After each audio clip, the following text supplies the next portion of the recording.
What if one of the greatest cities ever built lay hidden beneath the jungle for centuries? So vast that modern technology is still revealing its true scale. At its heart stood a metropolis unlike any in the medieval world. Towering stone temples rose above enormous reservoirs. Canals stretched across the landscape, and millions of sandstone blocks formed monuments that continue to inspire awe. Long before many of Europe's greatest cities reached prominence, this civilization transformed forests into an empire that dominated mainland Southeast Asia for more than 6 centuries. Yet much of its story faded into legend.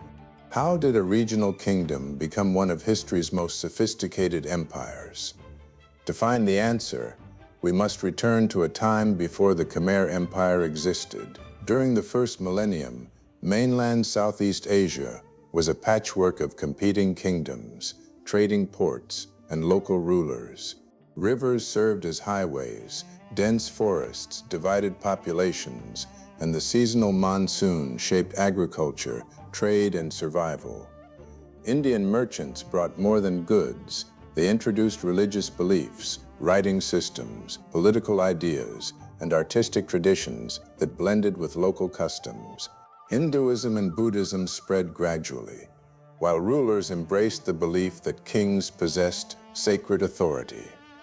Despite these influences, no kingdom had yet united the vast interior of present-day Cambodia. Around the year 802, a noble named Jayavarman II transformed the region's future. During a ceremony on Phnom Kulen, he proclaimed himself a universal monarch, establishing the concept of the Deva Raja, or God King. His goal was not simply to rule scattered territories, but to unite them under a single, centralized kingdom. The task was formidable. Rival rulers resisted, forests slowed communication, and maintaining loyalty demanded diplomacy as well as military strength. Through alliances, strategic campaigns, and careful administration, Jayavarman gradually forged a stable foundation that would endure long after his reign. What truly set this kingdom apart was its ambition. Its rulers recognized that lasting power required more than conquest. They invested in irrigation, organized labor on an unprecedented scale, and began reshaping the landscape itself. As the 9th century advanced, each generation inherited stronger institutions and greater confidence. The foundations were complete. The Khmer Empire was ready to rise. The generations following Jayavarman II inherited more than a throne. They inherited a vision powerful enough to transform an entire region. Each successive ruler strengthened central authority, while extending Khmer influence across the fertile plains surrounding the great lake known today as Tonlé Sap. This extraordinary body of water became one of the empire's greatest natural advantages. Every year, monsoon rains reversed the flow of the Tonlé Sap River, causing the lake to expand several times its normal size before gradually retreating months later. The annual floods replenished farmland with nutrient-rich sediment, sustained one of the world's most productive freshwater fisheries, and created ideal conditions for large-scale agriculture. The Khmer recognized that mastering this unique environment could generate wealth unlike anything the region had seen before. Their answer was engineering on an astonishing scale. Across the landscape, enormous reservoirs known as barays, interconnected canals, embankments, and waterways captured, stored, and redirected seasonal water. Although historians continue to debate the precise function of every component, there is little doubt these vast hydraulic systems help stabilize food production, reduce the risks of drought, and support rapidly growing populations. Water management became both an economic advantage and a powerful symbol of royal authority. Every new reservoir demonstrated not only technical ingenuity, but also the king's ability to bring order to nature itself. With agricultural productivity increasing, the empire could support larger armies, expand trade, and finance increasingly ambitious construction projects. Population centers flourished as farmers, craftsmen, merchants, priests, scribes, and administrators contributed to a more specialized economy. Roads and causeways connected distant provinces, allowing goods, information, and royal officials to move efficiently across the kingdom. Khmer influence spread into territories that today include parts of Thailand, Laos, and Vietnam, drawing neighboring rulers into its orbit through conquest, tribute, diplomacy, and strategic alliances. The empire's rulers also understood that architecture could project power as effectively as military victories. Kings commissioned magnificent temples, not merely as places of worship, but as enduring statements of legitimacy, prosperity, and cosmic order. Master artisans carved sandstone with extraordinary precision, covering walls with thousands of figures depicting mythology, royal ceremonies, military triumphs, celestial beings, and scenes from everyday life. Every monument reinforced the belief that the Khmer king ruled with divine approval. Among the most influential rulers was Yasovarman I, who established a new capital near what would become Angkor. The fertile plains, abundant water, and strategic location made it an ideal center for continued expansion. Future kings built upon this foundation, adding temples, reservoirs, roads, and administrative centers that steadily enlarged both the capital and the empire. Trade further accelerated Khmer prosperity.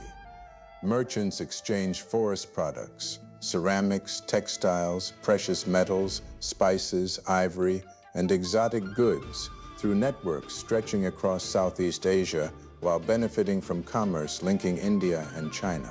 Cultural influences traveled alongside merchandise, enriching Khmer religion, scholarship, architecture, and artistic traditions without diminishing its distinct identity. By the 11th century, the momentum seemed unstoppable.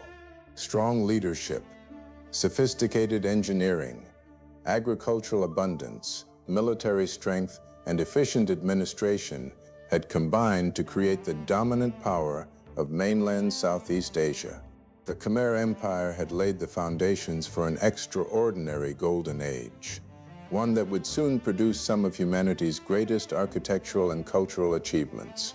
The centuries that followed transformed the Khmer Empire into one of the greatest civilizations of the medieval world. At its height, between the 11th and early 13th centuries, Khmer influence extended across much of mainland Southeast Asia, encompassing present-day Cambodia and reaching deep into what are now Thailand, Laos, and southern Vietnam. Neighboring kingdoms paid tribute, rival rulers measured their strength against Angkor, and foreign merchants carried stories of a capital unlike anything they had ever encountered. For generations, the empire stood as the political, economic, military, and cultural center of the region. At the heart of this remarkable realm stood Angkor, a city whose true scale remained hidden beneath the jungle for centuries. Modern archaeological discoveries, including airborne LiDAR surveys, have revealed that Angkor was not simply a collection of magnificent temples, but an immense urban landscape stretching across hundreds of square miles. Roads, canals, reservoirs, neighborhoods, rice fields, and religious complexes formed one of the largest pre-industrial cities ever built. At a time when many European capitals housed only tens of thousands of people, Angkor may have supported hundreds of thousands and perhaps close to 1 million residents across its wider metropolitan region. Few cities anywhere in the world rivaled its size or sophistication. This prosperity rested upon an extraordinary partnership between nature and human ingenuity. Massive reservoirs known as bares stored seasonal water, while carefully engineered canals distributed it throughout the surrounding plains. These hydraulic systems reduced the uncertainty of the monsoon and supported abundant rice harvests capable of feeding enormous populations. Agricultural surpluses financed armies, supported skilled artisans, sustained a sophisticated bureaucracy, and funded construction projects of breathtaking ambition. Every successful harvest strengthened the kingdom, while every engineering achievement reinforced confidence in royal leadership. No ruler better symbolized this golden age than Suryavarman II. Early in the 12th century, he consolidated imperial authority through military campaigns and administrative reforms before commissioning Angkor Wat, the empire's greatest architectural masterpiece. Dedicated to the Hindu god Vishnu, the temple represented far more than a place of worship. Its soaring towers symbolized Mount Meru, the sacred center of Hindu cosmology, while galleries filled with thousands of exquisitely carved bas-reliefs depicted mythology, royal ceremonies, warfare, and daily life with astonishing artistic precision. Millions of sandstone blocks, many weighing several tons, were quarried, transported, carved, and assembled with remarkable precision, creating what remains the world's largest religious monument. The empire's greatness extended far beyond architecture. Sanskrit and the Khmer language flourished in inscriptions documenting royal achievements, religious ceremonies, and government administration. Sculptors, dancers, musicians, priests, scholars, and craftsmen enriched a vibrant cultural tradition, while Hinduism and Buddhism evolved side by side, allowing new ideas to flourish without erasing Khmer identity. Trade routes connected Angkor with India, China, and neighboring kingdoms, bringing wealth, technology, diplomacy, and cultural exchange. To those living within the empire, the future must have seemed limitless. Each generation witnessed expanding prosperity, larger temples, stronger infrastructure, and remarkable political stability. Yet beneath this extraordinary success, hidden vulnerabilities were slowly emerging, pressures that would eventually challenge even one of history's most magnificent civilizations. History rarely announces the beginning of decline. More often, civilizations continue displaying immense strength, even as hidden pressures slowly erode the foundations beneath them. For the Khmer Empire, the first warning signs emerged not through catastrophic defeat, but through a growing convergence of environmental stress, political uncertainty, and structural complexity. The vast hydraulic network that had sustained Angkor's prosperity became increasingly difficult to maintain. Over generations, canals filled with sediment, reservoirs required constant repair, and an ever-expanding system demanded greater coordination and labor. New research suggests that prolonged droughts during the 13th and 14th centuries were interrupted by unusually intense monsoon floods. Infrastructure designed for predictable seasonal cycles struggled under increasingly volatile conditions. Water management, once the empire's greatest strength, was becoming one of its greatest vulnerabilities. Political stability also began to weaken. Successions grew more contested. Transitions of power became less predictable, and central authority gradually eroded. Powerful regional elites gained influence, while governing an empire that stretched across vast distances became increasingly difficult. Resources once devoted to expansion and monumental construction were redirected toward preserving what already existed. At the same time, the empire's religious landscape was evolving. Theravada Buddhism spread steadily across the region, emphasizing personal spiritual practice rather than the divine kingship that had long legitimized imperial rule. Although this transformation was largely peaceful, it subtly weakened the ideological foundation that had supported generations of Khmer monarchs. Beyond Angkor's borders, powerful rivals were rising. The emerging Thai kingdoms expanded westward, steadily challenging Khmer influence, while regional commerce increasingly shifted toward maritime trade. Coastal states benefited from growing international exchange, reducing the strategic importance of Angkor's inland location. No single challenge doomed the empire. Great civilizations often survived droughts, political disputes, religious change, and foreign competition. The danger lay in how these pressures reinforced one another. Environmental disruption strained agriculture, economic stress weakened government, political instability limited effective leadership, and external rivals grew stronger as internal resilience declined. To those living in Angkor, life may have appeared largely unchanged. Temples still dominated the skyline, markets remained active, and royal ceremonies continued.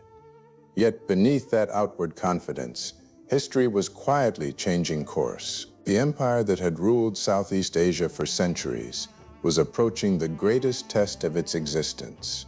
The pressures surrounding Angkor eventually reached a tipping point. The empire that had spent centuries expanding across mainland Southeast Asia now struggled simply to preserve what it had built. Distant provinces became harder to govern, tribute declined, and rival kingdoms recognized that Khmer dominance was no longer unchallenged. Environmental stress intensified the crisis. Prolonged droughts reduced agricultural production, while powerful monsoon floods damaged canals, embankments, and reservoirs that generations had painstakingly constructed. The vast hydraulic network that once sustained one of the world's largest urban populations required constant maintenance. As political authority weakened and resources became increasingly strained, repairs fell behind. Water, the resource that had fueled Angkor's rise, became far less reliable. Economic change added another layer of pressure. Trade throughout Southeast Asia increasingly shifted toward maritime routes linking prosperous coastal ports with China, India, and the wider Indian Ocean. Although Angkor remained an important inland center, merchants naturally favored ports, offering direct access to expanding international commerce. Wealth and influence gradually flowed away from the empire's traditional heartland. Political fragmentation further weakened the kingdom. Successive rulers struggled to maintain authority across an empire stretching hundreds of miles in every direction. Regional governors gained greater independence, succession disputes became more frequent, and the royal court devoted increasing attention to internal instability rather than expansion. The centralized system that had once coordinated armies, irrigation, and monumental construction became progressively more difficult to sustain. Beyond its borders, the balance of power was shifting. The rising Thai kingdom of Ayutthaya emerged as the Khmer Empire's greatest rival, expanding aggressively into territories that had once acknowledged Angkor's supremacy. Throughout the 14th century, repeated conflicts exhausted both kingdoms, but the momentum increasingly favored Ayutthaya. Every campaign consumed manpower, resources, and political capital that Angkor could no longer replace as easily as before. In 1431, Ayutthaya captured Angkor after a prolonged campaign. Although historians continue to debate the exact sequence of events and the extent of the city's destruction, its symbolic significance was undeniable. The capital that had dominated mainland Southeast Asia for centuries had fallen. Royal authority gradually shifted south toward the region of present-day Phnom Penh, where closer access to maritime trade offered new strategic advantages. Yet the Khmer Empire did not vanish overnight. Its people endured, its culture survived, and many temples remained active for generations. Angkor itself was gradually abandoned as the political center rather than suddenly destroyed. Forests slowly reclaimed roads once filled with traders. Massive tree roots embraced temple walls, and reservoirs that had reflected soaring towers became quiet wetlands. The fall of Angkor reminds us that great civilizations rarely collapse because of a single disaster. Environmental change, economic transformation, political fragmentation, shifting religious traditions, and military pressure reinforced one another over generations until even one of history's most remarkable civilizations could no longer adapt. The empire ended, but its greatest achievements and its lessons would endure for centuries to come. Centuries after Angkor ceased serving as an imperial capital, its legacy continues to inspire the world. The Khmer people preserved their language, traditions, artistic heritage, and cultural identity despite political upheaval, foreign invasions, and changing dynasties. The civilization endured long after the empire itself had faded. Its greatest surviving achievement is Angkor Wat. Originally constructed as a Hindu temple before gradually becoming a Buddhist sanctuary, it remains the largest religious monument ever built.